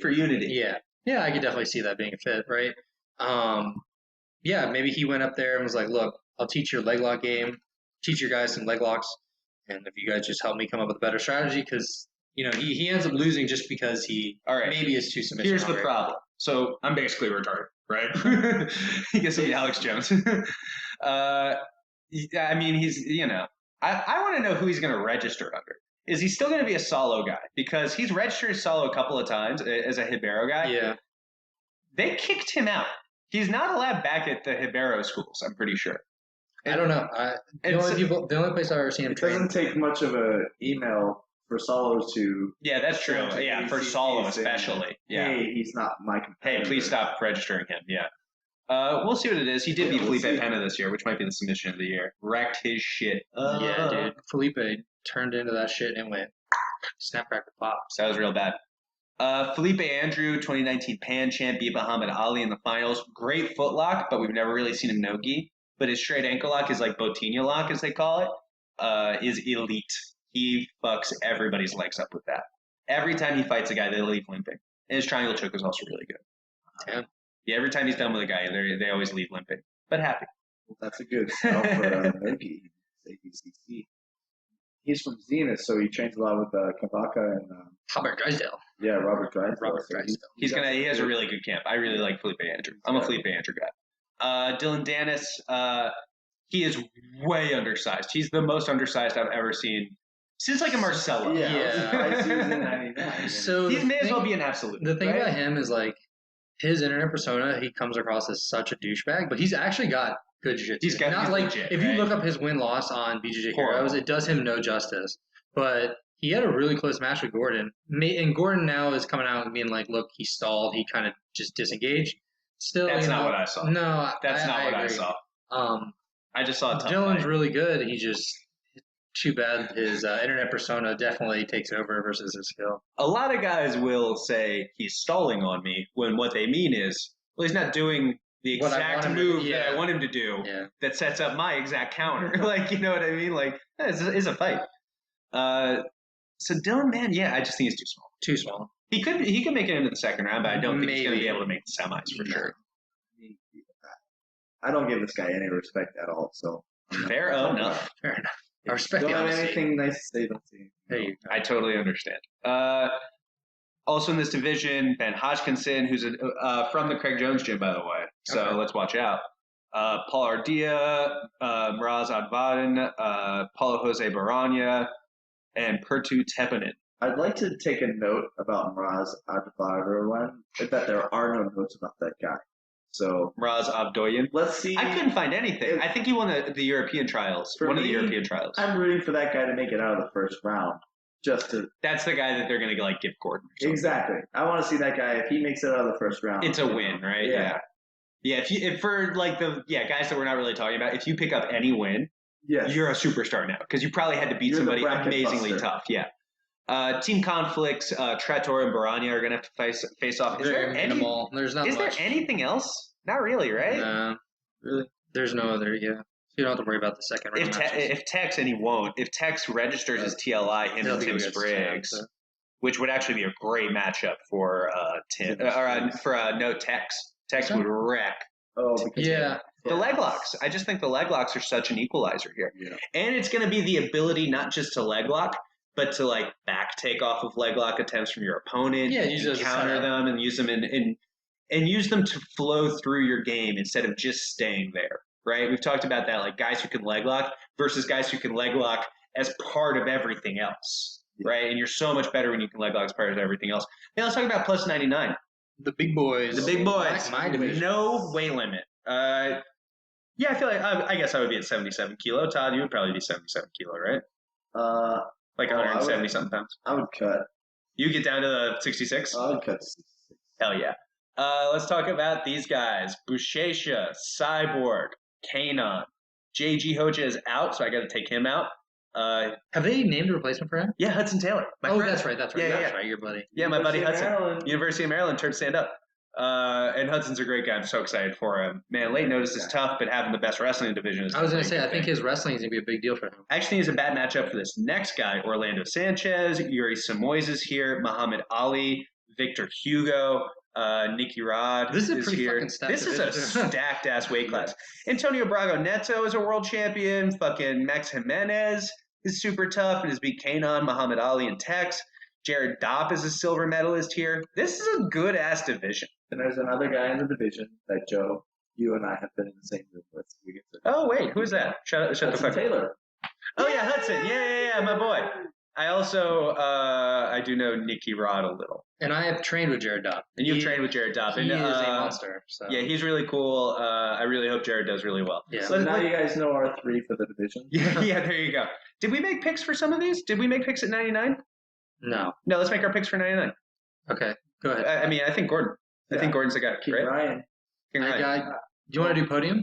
Yeah, let's do Podium. Give me Podium. Just don't. Did we do Podium for these last couple of No, weeks? we I haven't. don't think I know. Shit, let's just do the No, whole you picks want to do that at the end. very end? Yeah. We'll Fuck just go that. through Fuck at the that. very end. Because we already missed All too right, much. so we'll just talk about the people at 99 first. Yeah. All right. All right. Okay. Almeida. Boucher. Let's Clear talk favorite. about it. I think he's number 1. Man, he's got to be the number 1 favorite. 13-time world champion, 2-time ADCC champion. But all he's thinking about is the absolute, and I wouldn't be surprised if he does not compete the second day. No? If he does the first day, I think it would be smart. makes the semis, Just- because the way his division is set up, especially as the last one, the heaviest one, the absolute starts like an hour and a half after he's done with the finals. So say he goes against Orlando. Orlando. Good fucking luck. You're going to be wrecked no matter what you win or you Yeah. lose that. Like, Yeah, And that's exactly what happened to him last time in 2017. He had to face Orlando Sanchez in the finals. It was a half hour. It was a grueling, just like hand fight with a fucking 300-pound gorilla. Yeah. And then He suddenly doesn't an hour, within 3 hours, you're fighting Felipe Pena and you've had 2 more matches in the middle. Man, that's exhausting. yeah. Versus you could just hang out and just, you have Coming fresh. your first 2 matches are probably going to be relatively simple, pretty much easier. And then you can just turn it around and the next day be fresh for the absolute. That sounds way easier. Or is that the mindset that he's coming in with? Does he Could want to be. be double champ or does he want to be absolute I champ? think he wants to be the I think he absolute wants that absolute title more than anything. Well, Because he's already got the We'll see. 99. he's What more does that do for his career when he's already, like, Yeah, he's got the 13. Somebody like Gordon, I think, needs the double gold. I think so too. Yeah. But When Boucher, I feel like, Nogi just is wants his the like, whole, yeah, exactly. Versus Boucher, everyone knows. His gi game is. Yeah, Yeah, he these- doesn't have much left. Oh, he Number didn't, 2 oh, he didn't get Hunter. double gold. Motherfucker, I've taken double gold at Worlds 6 times. Yeah. Yeah. And I gifted it to a friend. Yeah, and I am gave it so to a friend left another. there. Like, I gave it to Leander because, it was one more. Yeah, he's literally like, have you ever seen like in a like movie where they're in a casino, a rich guy just throwing $1,000 chip at Yeah, somebody? and It's he like goes, that. yeah. Like, hey man, here's a fucking world title, kid. Yeah. Plays fucking Mean Joe Green. So Thanks, Mean Joe. could he do? Thanks, Boucher. That's low. Could he do it? Yeah, absolutely, for sure. Is he going to? Man. By the way, no Leandro Lowe here. No, Leandro. No Leandro Lowe. Huh? Unfortunate. Yeah. Well, Not I at think this he's weight been- class, just in general. I think he's at the been tournament. injury plagued these last 2 years. I think he's past his peak a little bit. Think so? Right? Yeah. Kind of slowing down. He's kind of slowing down a little bit, right? Yeah, I mean, he Leandro? lost to Adam, Should've and he stayed lost with to lightweight. Merrick Hawley the last couple times. He's still coming back from that shoulder injury. He hasn't been the same. That's what I'm since. saying. He's Yeah. been kind of injury plagued the last 2 years. I So think his jiu-jitsu was really good, like from 2012 to 2014, but then, he got really big and then his style kind of stagnated. But anyway, we're talking about people that are competing this are competing this weekend. Boucher, super Cyborg. mobile, super strong, can do it all. Cyborg, man, just The won 40-year-old killer. just won the heavyweight Grand Prix over a bunch of murderers. His wrestling is so Yeah, good. He's won the absolute title here. He's won an ADCC championship before. He has a great style for ADCC. Unfortunately, he's a little behind in the leg lock game. He is. Right. He got caught by Gordon Like pretty 2 early, minutes, like right? 2 minutes Yeah. in. So his game is very stagnant then explosive. Stagnant, then right. He knows Yeah. when to open up and try to score his points. So he's very strategic. Gordon spanked him like 2 or 3 times now. Yeah, with Yeah. Nogi Worlds, There's he one clip where got clubbed to death for a win. There's one clip that comes to mind where Gordon has him in a heel hook and he's holding Gordon's wrist, and the second Gordon breaks his wrist grip, he just taps because he knows. He It's knew. done. He knew. As soon as the palms came together, he was already out of there. Yeah. Exactly. So man, as long as he doesn't see a really good leg locker, he's a really difficult guy in this division for any of them. Yeah, I don't think there's that many leg lockers in here. There's no There's no like standout leg amazing. lockers. Victor Hugo has great leg locks. Does he? He has really good leg locks. He in the brown belt heavyweight or in the brown belt absolute final this year at Worlds, he broke the other guy's foot Oh, with shit. a toe hold. I'd say so he has pretty good leg locks, huh? He's very legit, at least with the toe hold and the gi. Man, let's talk about Kanon. I think his only downfall here is he's small. He's small, right? For plus 99. I think there's his a guy that only walks around downfall like is 310. like, say he goes against Orlando, good luck fucking taking down the 300 plus guy. I've heard he's like 340, so like, good luck, dude. Man, I don't know. Has Orlando ever been taken down in the history of ADCC? not that I know of. Can you take that guy down? No, somebody took him down. Didn't Buchecha end up taking him down? He had his He back, did. but I don't know how he How took his can you back. take somebody down who is as wide as they are tall? He's like Literally. this. He's like as big as this table. Yeah. It's a big table. When he goes to shop for pants, Pants. what does he tell them for a waistline? Is he just like, just bring me something that would fit a ceiling fan? Like, I'm sure that'll be fine. Kanon, 2019 world champion this year, although that is now in jeopardy. If rumors are true. So the rumor is, allegedly, that Kanon possibly failed his drug test or didn't show up or just something's going on there, which by that USADA rule means he could be looking at as much as 4 years. Dude, 4 years. It's not career ruining. He's so No, young. it would ruin his career. You think so? It wouldn't end his career, but it would ruin his career. At least his professional grappling. Yeah. But, I mean, we've never seen an Atos guy do MMA. This is his... Galval, but I mean, okay, we've never seen an Atos guy do MMA really well. Be a superstar. Didn't he fight Woodley? Yeah, He got fucking knocked the fuck out. Which, by the way, also happened to Robbie Lawler, but still. Yeah. Man, Kanon, we're looking at possibly the biggest, like, on the upswing. Beats this guy, Pan champ, world champ, beats Leandro Lowe. 4 years on the shelf. And then Leandro gets a title. And then Leandro, thankfully, clean on athlete Leandro Lowe gets another world championship. The lightweight to heavyweight. The lightweight go. Asterisk. So yeah, he's for sure undersized. Orlando, oversized for the division, in my opinion, actually. I think he's just so. Oh yeah. I think his mobility is going to be crushed. Dude, I don't know. When he passed, or like almost got close to passing Tom DeBlass's guard, big boy can move. Okay. He's got some hips. But like, Tom DeBlass's guard is not like, Tom also lost to Bruno Bastos. So, he's a little... Yeah, but how much went down in that match? Like, I can't That's what I'm saying. You can't rate his whole game based on, like... 1 foot sweep. Yeah, like, I don't know. Like, I'm not going to give Tom a hard time when not much happened in the match. Like, they both just sat in half guard. Like, That's fair. But That's fair. I understand what you're saying. But I'm just saying, like... Tom is so tough, but, like, which of these guys would Tom beat? Is Tom beating a Muhammad Ali? Probably not in 2019. Is he beating a Kenan Duarte? Probably not in 2019. He's a tough guy, but, man... But like you said, he's getting older. And he's getting older. Orlando is getting a little older, too. He's a 2015 ADCC champ. He took silver last time. He's boring as fuck.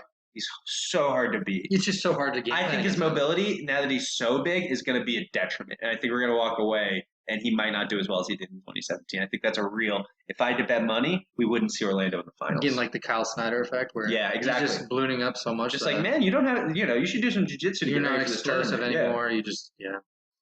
That guy, I respect that guy a lot. He's been through a lot in his life, and man, he's been through a lot of buffet lines in his life. A lot of what? Buffet lines in his life, too. But also cocaine lines, too. Yeah, he had a bad drug, So Did he really? Yeah, he's overcome a lot, like you said. So, yeah, it's really cool to see that guy competing just because, all the stuff that could have been dead. He could be. Could be dead. Yeah, he could be dead. We've seen it. Fucking, what's his name? Hal Gracie? Or that was the guy, right? Yeah. No, Health was the guy that The list goes on and on, right? Of jiu-jitsu guys who've been tortured. Yes. Jiu-jitsu competitors that are so successful that they are now in the grave. But it happens, man. There's guys at this tournament, I'm sure, that are on all kinds of, not every drug is performance enhancing. Yuri Samoys. Dude, he gets slept on. Like, his career is so good. He's had his losses to some big name guys. He's a 2-time ADCC That's what I'm saying. He gets no love. Like, Flo shows him not much. Like, they don't give him the kind of credit. Like, World Nogi absolute champ. I mean, this guy is elite. I agree. The fact that he's won in 2 different weight classes, like, that's insane. His wrestling has gotten pretty good, too. He could win a third. He could win this weight class. But the fact that he called out Kyle Snyder, let's pump the brakes. No, for sure. Yeah. Man, I am so glad that you are a talented blue belt. Yeah. Do not call out the black belts. You know what I mean? Yeah. Like, okay, there's levels. You saw Kyle lose a match at the World Championships to an Olympic champion. To these Russian guys who have been doing it since they were 6 years old. Yeah. It's just different. It's a different type of grappling. Like, it's like being saying if like Kyle Snyder would be like, yeah, but I could just choke you. Like it'd be like step in, exactly. just stay in your sport. You're good. We know you're peak, good. I wish a motherfucker would. Yeah. You know what I mean? The internet is full of people who are constantly wishing that motherfuckers would. Yeah. And that's a great example the thing about this world is that we can actually kind of make that setup happen. Well, that's what I was going to say. Right amount of money. There's people offering to have it happen. Well, it's like, man, just go to Ohio State and just like ask to wrestle. You probably could. Yeah. Like, I mean, shit, AJ gets in the room somehow. Yeah. What? I mean, AJ gets in the room somehow. So. Yeah. I found out AJ Agazarm portrays himself as like a 10-time jiu-jitsu champion. One of the wrestlers that I worked with was like, oh yes, he must be a really big deal. I was like, no. He's he's a big name because he's loud. He's loud. He made ADCC finals once, but but he's like, oh, he's telling us about all his world championships and stuff. And I was like, well, then he needs to tell us about all his world championship stuff because I don't know about them. If that's what he's saying. Oh, but does it surprise you? Maybe he's 10-time champion in jiu-jitsu, but not like the world champion. Yeah. Like yeah, exactly. He's literally, go get in the Austin Open. It's great whenever you see. Sometimes as a competitor, I'll see oh, this guy did really well at the Portland Open. And it's like, oh, I'm way better than him. I should go to the Portland Open. Yeah. I think the guy at the DC Open. You're beating all the hipsters out there. Yeah, literally. Him win a bunch of other Opens. I just got to go do Open. Yeah, it's like, man, shit, I should fucking hit this Master up. One division, so Yuri's wrestling is super good. His top game is elite. He is a huge threat at this division. He's also huge right now. He maybe a tad small. I think he's kind of forcing some weight on, but against some of these big guys, he's having no trouble with his diet. I'll tell you that. Fucking peaked up. Yeah. Muhammad. Speaking of, Muhammad Ali is also. Dude, my boy, he's 250, 6% body fat. He's Mr. Shredded himself. Dude, that guy's head just goes straight into his body. There's no. He's like a Ninja Turtle. Dude, he's literally. He's probably the most athletic guy in all of jiu-jitsu. I would say so. Yeah, if you needed a guy to go into fucking Cirque du Soleil or some weird shit. Dude, this guy learned football, he'd probably be in it. I saw that guy just hopping around. He might still be able to. Yeah. This guy was hopping around just to warm up. He was hopping higher than I could jump.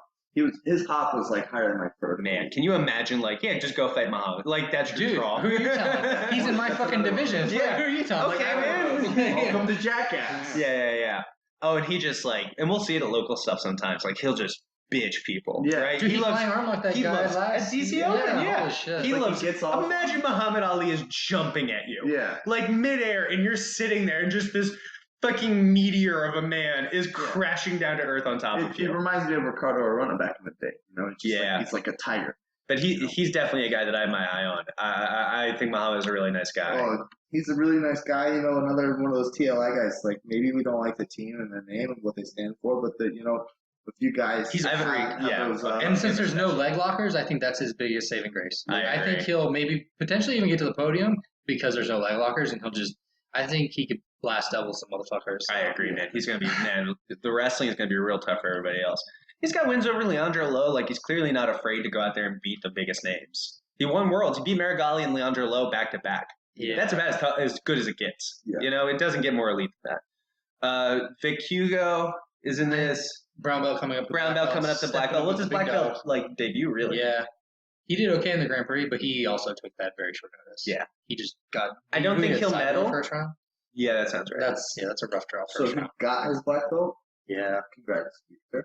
Because he got what? He won brown belt everything, and then everything. Yeah. Name the brown belt tournament. No, he won it. He double golded at Worlds. He double golded everywhere. Yeah, he's one of the best brown belt careers ever that year. Nicky Rod, blue belt. But moves like a panther. Yeah, dude, right? He's fucking explosive too. Super explosive, super athletic. Has some good things, his back attacks are good, but man, mostly just wrestling and real just tough. Yeah. Doesn't stop. That's what it is. You go against those white belts where it's man, this white belt just doesn't fucking stop moving. Now imagine if that guy had a peak level athleticism and a decent wrestling base. Yeah. Impossible. You know what I mean? And it's all no-gi. Yeah. Wait till you see some of these big name black belts, they can't do something to him, and they start to get frustrated. He's really strong. Really interesting to see how he does against. I say give Rod 4 years, and I think he could be. Man, I don't even know if he'll be around in 4 years, to be honest. Really? Yeah, I think it could be the kind of thing because I know he wants to do WWE. He applied to WWE, but I don't think he was really that into it, and they actually said no because he didn't know any of the moves. It's the kind of thing he's not afraid to go do other stuff, right? No. You know, He- Like if he like doesn't, he Nick might not Dale. have a target in it. like not MMA or something, but just like, yeah, if somebody came around and was like, hey, you want to be in some movies? He'd be like, yeah, totally. You know, that Yeah. kind of stuff. That's what I'm thinking. So it's not Kid like- Dale is trying to be an actor. You know, Kid Dale is There's some like so Z great. level Versus like Muhammad. Yeah, literally. Versus if you were to go like Muhammad Ali is gonna fight. You know Oh, what I mean? absolutely. Yuri is Yeah. gonna fight. Versus Nikki, He doesn't need I'll need to jiu-jitsu. see a little bit more. He Yeah, doesn't need jiu-jitsu to put food on his table. but he can win some really tough matches here, He so we'll definitely see. could. Who else is in this? Max Jimenez, who apparently opened up a gym around here. He's Really? teaching around here now. from I what know, I understand. know. Yeah. He's kinda I'm stuck sure on you'll it. be dropping in soon. Oh, man. He's heavyweight. Yeah, he's beaten Kanon. He beat Muhammad Ali. He beat Tex, but he doesn't have any titles or any he's No. never put it together. So he's a guy who it's like, he's super late notice. I would like for him to do well, but I don't know. Jared Dopp, super tough wrestler. Yeah, so he has like a college football background. He's really athletic too. He's probably number 2 to Muhammad Ali. Pure athleticism size, not just Mhm. explosive, but If we were to do like a combo. yeah, exactly. He would put the numbers up. He'd do well. He trains probably twice a week. He's like some PhD scientist. Yeah, so he's he's a bookworm guy. And he got silver medalist. Silver medalist. He had to go against 2015. Orlando in 2015. He's reached the semis 3 times. It's What- crazy. Yeah. I got to get a roll with him, man. It was fun. Like he didn't smush the shit out of me like with his physical strength, but he's his technique is really good. It's pretty eye opening. That's what's up. Yeah. Also in the division, Eldar Rafagiev, who actually is really that guy competes all the time, and his leg locks are really good. Yeah. If you don't want to get leg locked, Eldar might be the guy to watch out for. Elliot Marshall, UFC veteran, super late replacement for Panza. Nice guy. Could do some work. John Hansen, Mateus something. I wouldn't want to get tapped out by this guy Eldar or Mateus just because people be like, oh, who'd you lose to? I think it's Be like, you have to pronounce that guy's I think it's name every Juskowicz. time. Juskowicz is what I'm going But there's with. no team conflicts in this. There's no team Absolutely conflicts, which zero. is nice. This is So a very exciting division. let's go down again for the picks. Podium So finishers. podiums, just general ones, Just twos, ignore and brackets. threes. Yeah. Because we Just don't have top picks. brackets, so just who you think the top 3 guys coming in, and it could be in no particular order. So we kind of said for 66, I think Paulo Miao, I think Cobrinha Jr., and I think Mateus Gabriel are my top 3. Okay. And I feel like we all kind of were hovering around there, right? Yeah, I would take. Yeah, I would say Mateus, Paulo, and Gianni Grupo. What do you feel? I will go with Paolo, Jamil Hill, and Johnny. Dig it. 77, I feel like everybody's got to pick the same, Yeah. 2. Lepre and Torres, but who's that third guy sneaking in? I got Canuto. Hearing Canuto? What are you hearing? I mean, I definitely want to see Gary Tonin, so I'm gonna say Gary Tonin. Man, I'm going to pick a flyer. I'm going to go Edwin. I think Najmi I might can do see it. it. I Yeah, can see right? that. I can see that. I like Edwin Najmi. I think Gracie Baja always comes super correct to big tournaments. I like Edwin Najmi to be in my top 3. 88, Greg Brones. So I like Craig, I like Josh, and I like Mateus, which is not like a hot take, obviously. Mhm. I'm going to go Craig as 1, and then I'm going to go Josh in the 2nd place and Mateus in the 3rd. Man, I just and keep in mind, these guys have to make weight 3 days in a row, That's basically. insane. Yeah. So that's kind of where I'm just feeling on the top 3. What are you guys thinking? Go ahead, Todd. What do you I'll got? pick the same: Mateus, Josh, In that order. and Craig Jones. If you had to order them, roughly. I don't want to put Do in order. you want to give a 1? Who you think might win it? Craig Jones. Okay. All By right. the way, fuck Craig Jones. Fuck Craig. So I got Craig Jones as 1. I got Mateus Denise as 2, and I got Josh Hangers. Man, it could be any of them, though, right? You do that 100 times, you get a different Yeah. winner. 33, That's true, 33, that's 33. 99. I'll go for myself. Mhm. I think Gordon. I think Hulk. And I think if I'm going to pick in this 3rd spot, Gaudio. Those are my 3. Go ahead, Todd. I would pick Yeah, brown belt. King Ryan, King Ryan. Hulk, and It's tough to pick Vinny, right? See, I got Vinny. I I'll got pick Vinny just to say Vinny, but yeah, I'll pick Vinny. Okay. Gordon, Vinny, and Gaudio. Okay. Ooh, leaving Hulk off for the I size am. I difference just and the think. gas. I think the gas. It's hard and the not to size- see that, right? I just think his. The last him time we going saw up- that guy, he did not was look good at Grand dying. Prix. Yeah, He's Like too he giant was to go on. out. He was hand on the knees, heaving. full on break mode. And then let's talk plus 99. I already gave my little hot take that I think Boucher is going to pull out. So when I don't pick him, that's why. But for my top three, I think Yuri is the guy. Actually, if I were to break this down, I think Yuri. I think Cyborg, and I think as my third one, I'm going to go Orlando, but I don't love it. I really feel like his mobility is going to be way lower. I wouldn't be surprised if I could pick a fourth, actually, Muhammad. Okay. It's kind of like 1A, 1B, or 3A, 3B. This is actually the hardest for me. It's really hard, right? I thought 66 was going to give me a hard time. This is the hardest one. Now, 66 was kind of easy, right? Yeah. What do you think, Phil? We'll go into the assumption that Boucher pulls out. If he doesn't, I got him as number one. But I got. Let's talk contenders. Who can actually win this bracket? So it doesn't have to be just three guys. Boucher can win it. Cyborg. Yuri. Yep. Orlando. I think Muhammad actually has a big chance because there's no leg lockers. His biggest hole in his game so far has been leg lockers. And, like, the guy that beats him in the gi is Marigali, which, I mean, Marigali is a standout gi guy where he's constantly attacking. But that's not available here because really you can't chain Delahiva stuff too. No, I feel like Muhammad, especially Muhammad at this 250, like this new, like, ultimate Muhammad, Super Saiyan Muhammad. Super Saiyan Muhammad would wreck Marigali. Oh, yeah. I do not like Marigali's game. I wonder what his gas tank is going to be like, though. Since he put on, true. 20. But who's pushing the pace except for Hudson? Yeah. Maybe. Yeah. Hudson's a bad style matchup for a lot of these I think guys. Hudson could. I mean, if Hudson takes out Orlando, he's doing 99 division or 99 plus us big favor. Yes, 100%. No, people will like be buying him flowers. All right, Straight so up. I'll just commit to top three. Let's get our top I'll three. go Cyborg, Yuri, and Muhammad. As Okay. well. B. I'll do Boucher, Cyborg, and Orlando Sanchez. Okay.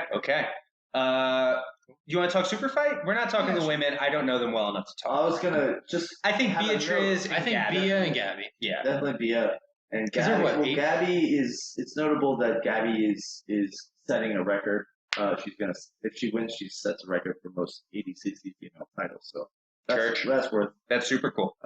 noting. Man, it's great. You know, you talk about ADCC records, and when you combine the men's and women's and look at it that way, for something women's needs is the super fight title. Yeah. Right? I don't know why they don't. I don't have know why it. they don't have a super fight. Yeah, they should. They should. Because just not be for nothing, it would also Gabby kind of against pull someone every Gabby out of the like plus 60.